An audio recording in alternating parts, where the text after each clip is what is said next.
Take number 5. Owen, what are you up to? I am gluing back together a model I put together 2 years ago, Christmas morning, or Christmas night, technically. Or was it Christmas morning? I don't know, it was one of the two.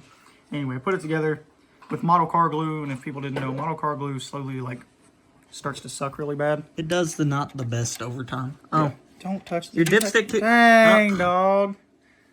I didn't do that. Well, anyway, everything's been falling apart on it, so now I'm using actual super glue and putting it back together. Good as new. Alright, so we were trying to talk about our Duster. We've run through that so many times at this point. We're just going to wait till the next video to talk about the Duster. 418 stroker, 904 transmission, Dana 60, all of it for sale. We'll go into detail the next video because we're also still learning exactly what was done to everything, which I don't want to sell somebody something, them ask this question, and me not know the answer to. So, me and Owen just figured next video it would be the easiest for us to do that. But Owen, we're not here to watch you build a Hemi today, even though that's what people are going to get. Because. But what are we here to talk about today? We're here to talk about. Can you talk a little louder? Yeah, sorry, I just found out one of my holes are filled with glue. We are here to talk about owning rare cars. And I'm not talking Superbirds or 6-packs or... We're talking about real rare cars. Yeah, we're talking like one-offs. Super stock cars. You know, Mr. Norm darts. Yeah, obviously people know where we're going at. Yeah, I'll say Mr. Norm darts and stuff. I won't really say super stock cars because I'm going to be honest, if I had a super stock car, it'd be going back to the track. Oh, I mean, I would as well. That's just kind of a given. A super stock car was built to be raced. If I owned one, it would be raced. It's going to be raced, right? Just like Steve Atwell, he's got that RO23 car that he was racing. I think he still does. Someone said he got into a fender bender with it. Oh. I'm not sure if that's true. I thought there was a video of it. But anyways, not the point. So, I know people are going to ask, where do me and Owen think that we've got the qualifications to talk about owning rare cars? We literally brought back, and I will say brought back because none of you all knew about it, for the most part. We brought back the only known to public 66 Dodge with a 426 Street Wedge. The Street Ram, also Ram. known as Gentle Ben. We have not done a lot of videos since we've sold Ben. Yeah, because that's where we got all our views from. Ben was the basis for our channel. But anyways, Owen, would you like to put a disclaimer, or do you want me to do the disclaimer? You can do disclaimer if you want to. Okay, so disclaimer here. All voices in this video are going to be our opinion. This is what we've come to conclude from our time owning a rare car. You know, and keep in mind, Owen's 19, I'm 21. So our opinions might be different from a dude that's 75. 70, yeah. You know. And there's a difference. Okay. The reason it wasn't the most exciting for us is because we're kids. You know, a 70, 75, 8-year-old dude, even younger than that, you can be in your 60s or 50s. If you just want to collect because that's your hobby, dude, good on you. Collect them. Own rare cars. Exactly. Keep them clean. Keep them nice. But we're kids. If everybody had day 2 cars, then, you know, if everybody had day 2 cars, then they wouldn't be as cool as they really are. Like, Let's be honest, you know, all day 2 cars are custom, but not the point of the video. Gonna keep from getting sidetracked. Right. Alright, so I will say let's start with the pros of owning a rare car. You get to have something nobody else does. And it's pretty neat. Anybody who says that isn't something to flex, yes it is. It's kind of fun knowing that you know, hey, I've got something that not everybody really gets this opportunity to. Or I brought back to life something people forgot even existed. Yes, which was basically what we did with Ben right there.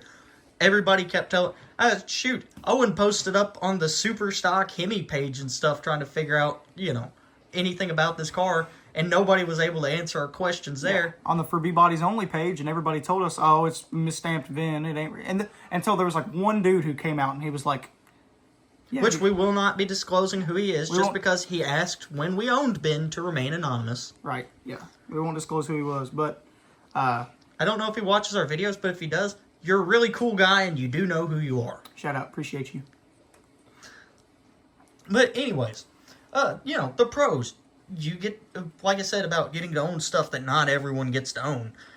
There's also all the shows. We went to, what, Minnesota?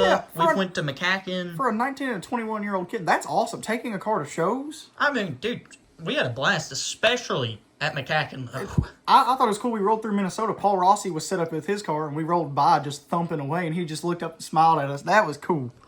But anyways, what's some of the other neat things about owning a rare car? They're cool. I mean, the whole cool factor is there because they're so rare. Right.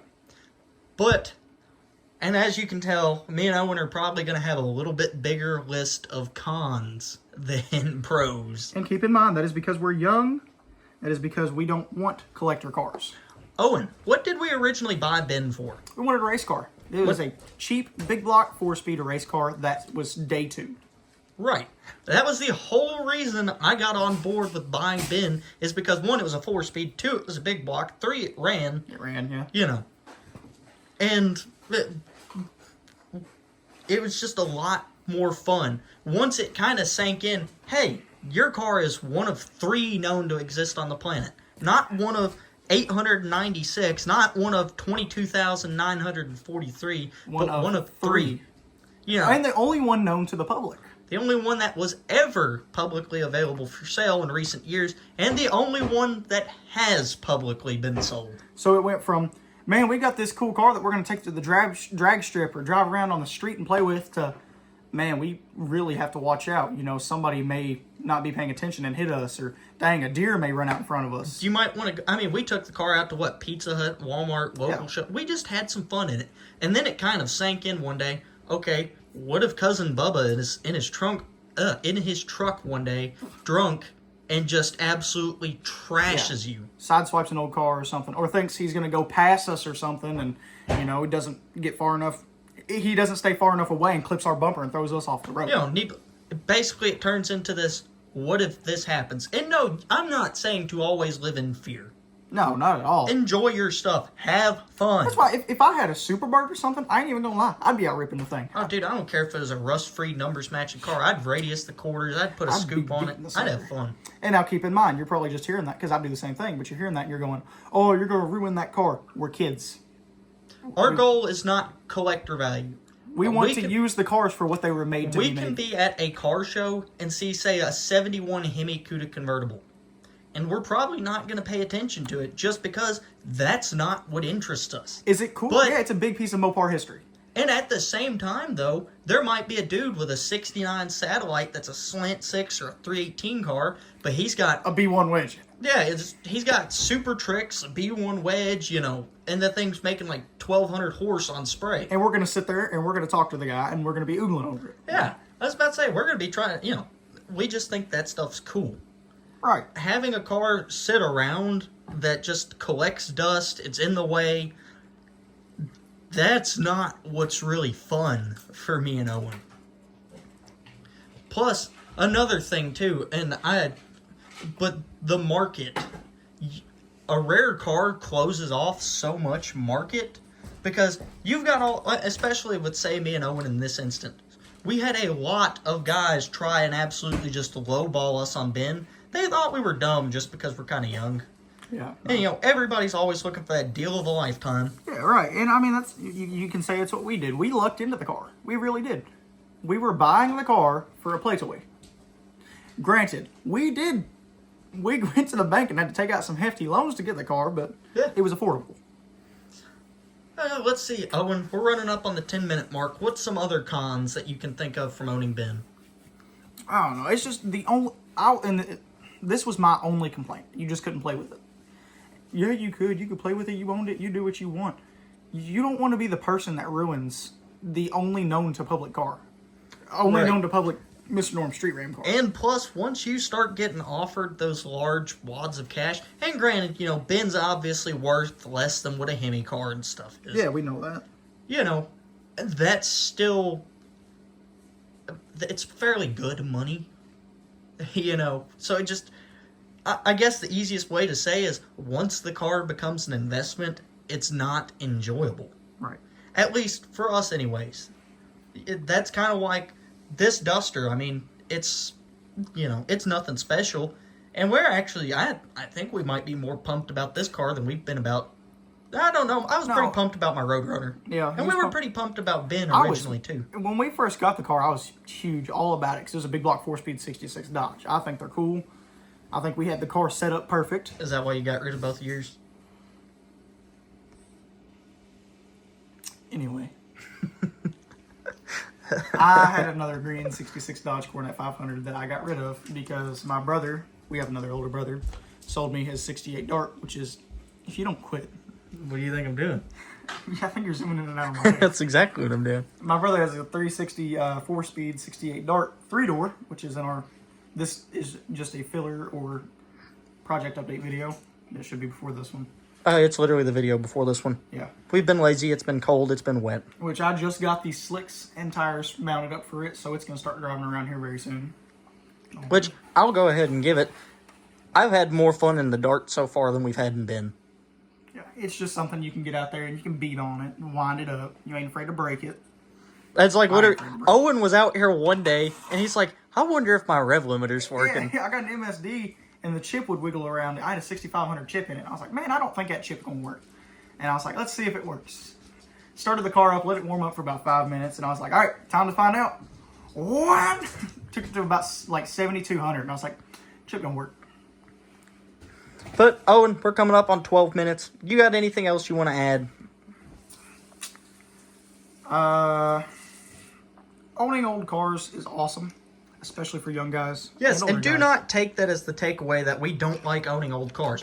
This is mine, and Owen, we enjoy very much owning old cars. Your dipstick fell out. Yeah, I was waiting for it. But the thrill to owning an old car is not, oh, you know, I got this. It's triple black with a Hemi and a 6-pack 4-speed. You know, that's not what's fun to us.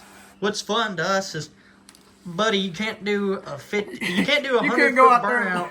You can't go out there and lay a patch longer in my single wide trailer. Bub, you can't jump a Coke can in the parking lot with that 3/4 race cam there. And 3/4 race cam. Yeah, we want stuff you can play with. Stuff you can look back at and go, man, we had a lot of fun with that. Exactly. Which, to be fair, we did do that with Ben. We did have a lot of fun with Ben. And we still got some videos we can post. The never released backwards burnout, and then that time where I was going to stage up to do another burnout, and the real reason we had to do a clutch job in the car. But anyways, guys, as always, thanks for watching, and Owen probably enjoyed you watching him build a Hemi. I really did. We're doing some remodeling and stuff around here, so it's a little bit of a mess. It's super cold. We're tired of doing videos for the day. We've tried shooting way too many so far. Owen, you got anything to say? This is the easiest Hemi I'll probably ever build. It is the cheapest one to afford, too. But my pegs broke off, so I'm just gluing these sideways. You know. Alright, well, that's awkward silence. That's an easy way to say bye-bye.